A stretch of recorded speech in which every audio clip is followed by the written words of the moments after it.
ನಮಸ್ಕಾರ. Kannada multiverse YouTube ಚಾನಲ್ಗೆ ನಿಮ್ಮೆಲ್ಲರಿಗೂ ಸ್ವಾಗತ. ನಿಮ್ಗೆ ಏನಾದರೂ ನನ್ನ ವಿಡಿಯೋಸ್ ಇಷ್ಟ ಆದರೆ ದಯವಿಟ್ಟು ಲೈಕ್ ಮಾಡಿ, ಕಾಮೆಂಟ್ ಮಾಡಿ, ಹಾಗೆ ನಿಮ್ಮ ಸ್ನೇಹಿತರಿಗೆಲ್ಲರಿಗೂ ಶೇರ್ ಮಾಡಿ. ನಮ್ಮ ಕನ್ನಡ ಮಲ್ಟಿವರ್ಸ್ ಯೂಟ್ಯೂಬ್ ಚಾನಲ್ನ ದಯವಿಟ್ಟು ಸಬ್ಸ್ಕ್ರೈಬ್ ಮಾಡ್ಕೊಳ್ಳಿ. ಇವತ್ತು ನಾವು ನೋಡ್ತಾ ಇರೋದು ನರುಟೋನ 34ನೇ ಎಪಿಸೋಡು.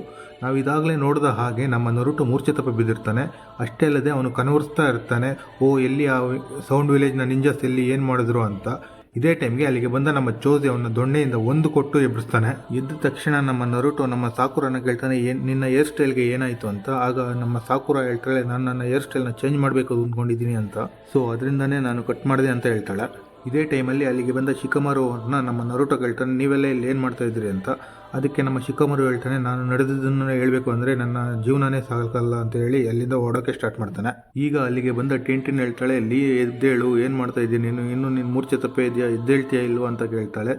ಆಗ ಎದ್ದ ಲೀಕ್ ಹೇಳ್ತಾನೆ, ಏನಾಯಿತು, ನನಗೇನಾಗಿತ್ತು, ಇಲ್ಲಿಗೆ ಬಂದಿದ್ದ ಸೌಂಡ್ ವಿಲೇಜ್ನ ನಿಂಜಸ್ ಎಲ್ಲ ಏನಾದ್ರು ಅಂತ ಕೇಳ್ತಾನೆ. ಅದಕ್ಕೆ ಟಿಂಟಿನ್ ಹೇಳ್ತಾಳೆ, ಅವರನ್ನು ನಮ್ಮ ಸಾಸ್ಗೆ ಸೋಲ್ಸ್ಬಿಟ್ಟ ಅಂತ. ಆಗ ನಮ್ಮ ನರುಟೋ ಸುಮ್ಮನೆ ಇಲ್ಲದೆ ಹೇಳ್ತಾನೆ, ನೀವೆಲ್ಲ ಇಲ್ಲಿಗೆ ಬಂದಿರೋದು ನಮ್ಮನ್ನು ಸೋಲಿಸಿ ನಮ್ಮ ಹತ್ರ ಸ್ಕ್ರೋಲ್ನ ತಗೊಳ್ಳೋಕೆ ಅಲ್ವಾ ಅಂತ. ಆದರೆ ನಮ್ಮ ಸಾಸ್ಗೆ ಇದನ್ನು ಕೇಳಿ ತುಂಬ ಕೋಪ ಬಂದು ಅವನಿಗೆ ಒಂದು ಕೊಡ್ತಾಳೆ. ಯಾಕೆ ಅಂದರೆ ನಮ್ಮ ನರುಟೋಗೆ ಗೊತ್ತಿರೋದಿಲ್ಲ ಅಲ್ವಾ ಅವನು ಮೂರ್ಛೆಯಲ್ಲಿದ್ದಾಗ ಏನು ನಡೀತು ಅಂತ. ಆಗ ನಮ್ಮ ಸಾಕುರ ಹೇಳ್ತಾಳೆ, ಅವರೆಲ್ಲ ಇಲ್ಲಿಗೆ ಬಂದಿದ್ದು ನಮಗೆ ಹೆಲ್ಪ್ ಮಾಡೋದಕ್ಕೆ ಅಂತ ಹೇಳ್ತಾಳೆ. ಇದೇ ಟೈಮಲ್ಲಿ ನಮ್ಮಲ್ಲಿ ಹೇಳ್ತಾನೆ, ನನ್ನಂಥವ್ರಿಂದ ಅವರನ್ನು ಸೋಲ್ಸೋಕ್ಕಾಗೋದಿಲ್ಲ, ನಾನು ಸಾಸ್ಗೆ ರೀತಿ ತುಂಬ ಪವರ್ಫುಲ್ ಆಗ್ತೀನಿ ಒಂದಲ್ಲ ಒಂದು ದಿನ ಅಂತ ಸಾಕುರಾಗೆ ಹೇಳ್ತಾನೆ.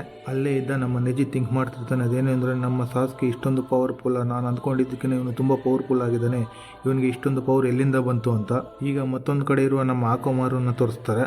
ಅದು ತುಂಬ ಭಯದಿಂದ ನಡುಗ್ತಾ ಇರುತ್ತೆ. ಆಗ ನಮ್ಮ ಹಿನಾತನ ಟೀಮ್ನ ತೋರಿಸ್ತಾರೆ. ಅಷ್ಟೇ ಅಲ್ಲದೆ ಅವ್ರಿಗೆ ಏನಾಯಿತು ಅನ್ನೋದನ್ನ ಈಗ ತೋರಿಸೋದಕ್ಕೆ ಬ್ಯಾಕ್ ಸ್ಟೋರಿಗೆ ಹೋಗ್ತಾರೆ. ಅವರು ಸ್ಕ್ರೋಲನ್ನು ಹುಡುಕೊಂಡು ಕಾಡಲ್ಲಿ ಬರ್ತಾ ಇದ್ದಾಗ ಯಾರೋ ಒಬ್ಬರು ಇರುವ ಪ್ರೆಸೆನ್ಸ್ ಅನ್ನ ಅವರು ಸೆನ್ಸ್ ಮಾಡ್ತಾರೆ, ನಮ್ಮ ಕೀಬಾ ಮತ್ತೆ ಆಕಾಮಾರು. ಆಗ ನಮ್ಮ ಹಿನಾತ ಅಲ್ಲಿ ಯಾರಿದ್ದಾರೆ 1 ಕಿಲೋಮೀಟರ್ ದೂರದಲ್ಲಿ ಅಂತ ತನ್ನ ಬ್ಯಾಕ್ ಗನ್ ಪವರ್ ಅನ್ನ ಯೂಸ್ ಮಾಡಿ ನೋಡ್ತಾಳೆ.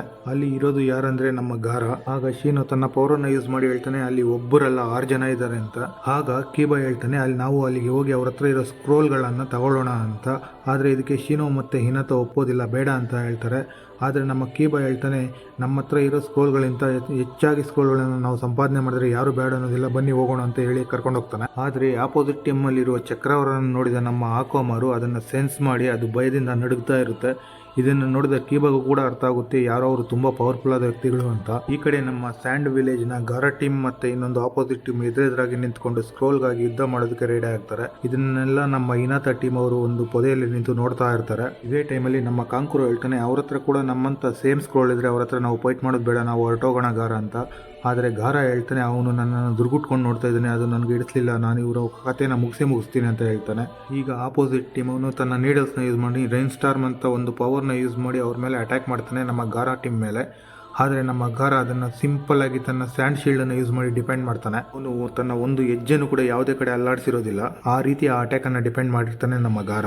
ಈಗ ಕಾಂಕುರು ನಮ್ಮ ಗಾರನ ಬಗ್ಗೆ ಹೇಳೋದಕ್ಕೆ ಸ್ಟಾರ್ಟ್ ಮಾಡ್ತಾನೆ. ಅದೇನು ಅಂದರೆ ನಮ್ಮ ಗಾರನ ಬೆನ್ನಿಂದೆ ಒಂದು ಮೂಟೆ ಇರುತ್ತೆ, ಅದರಲ್ಲಿ ಮಣ್ಣು ಇರುತ್ತೆ. ಅದನ್ನು ನಮ್ಮ ಗಾರ ತನ್ನ ಚಕ್ರವನ್ನು ಯೂಸ್ ಮಾಡಿ ಆ ಮಣ್ಣನ್ನು ಕಂಟ್ರೋಲ್ ಮಾಡ್ತಾನೆ ಅಂತ ಹೇಳ್ತಾನೆ. ಅಷ್ಟೇ ಅಲ್ಲದೆ ಕೆಲವೊಂದು ಸಮಯಗಳಲ್ಲಿ ಆ ಮಣ್ಣು ಆದಷ್ಟಕ್ಕಾದೆ ಅವನನ್ನು ಪ್ರೊಟೆಕ್ಟ್ ಮಾಡುತ್ತೆ ಅಂತ ಕೂಡ ಹೇಳ್ತಾನೆ. ಆದರೆ ಈ ಟೈಮಲ್ಲಿ ನಮ್ಮ ಗಾರ ತನ್ನ ಮಣ್ಣಿನಿಂದ ಆಪೋಸಿಟ್ ಟೀಮಲ್ಲಿದ್ದ ಒಬ್ಬನನ್ನು ಲಾಕ್ ಮಾಡ್ತಾನೆ. ಫುಲ್ಲಾಗಿ ಅವನ ಬಾಡಿ ಫುಲ್ಲು ಮಣ್ಣಾಗಿರುತ್ತೆ. ಆ ಮಣ್ಣಿನ ಶಕ್ತಿಯನ್ನು ಯೂಸ್ ಮಾಡಿಕೊಂಡು ತನ್ನ ಬಾಡಿನ ಫುಲ್ಲು ಕವರ್ ಮಾಡಿರೋದ್ರಿಂದ ಅದರಲ್ಲಿ ತನ್ನ ಪ್ರೆಷರನ್ನು ಕೊಟ್ಟು ಅವನ ಬಾಡಿನ ನುಜ್ಜಾಗಿ ಮಾಡಿಬಿಡ್ತಾನೆ. ಇದನ್ನು ನೋಡಿದ ಎಲ್ಲರೂ ಶಾಕ್ ಆಗ್ತಾರೆ, ಏನೇನು ಈ ರೀತಿ ಮಾಡ್ತಿದ್ದಾನೆ ಅಂತ. ಇದಕ್ಕೆ ನಮ್ಮ ಗಾರ ಇಟ್ಟ ಹೆಸರು ಸ್ಯಾಂಡ್ ಬರೆಯಲ್ ಅಂತ. ಇದರಿಂದ ಆಪೋಸಿಟ್ ಟೀಮ್ ಅವನು ಪೀಸ್ ಆಗಿ ಚಲ್ಲಾಪಿಲ್ಲಿಯಾಗಿ ಎಲ್ಲಂದ್ರೆ ಅಲ್ಲಿ ಹೋಗಿ ಬೀಳ್ತಾನೆ. ಇದನ್ನು ನೋಡಿದ ಆಪೋಸಿಟ್ ಟೀಮ್ ಅವರು ದಿಗ್ಭ್ರಾಂತಿಗೊಳ್ತಾರೆ.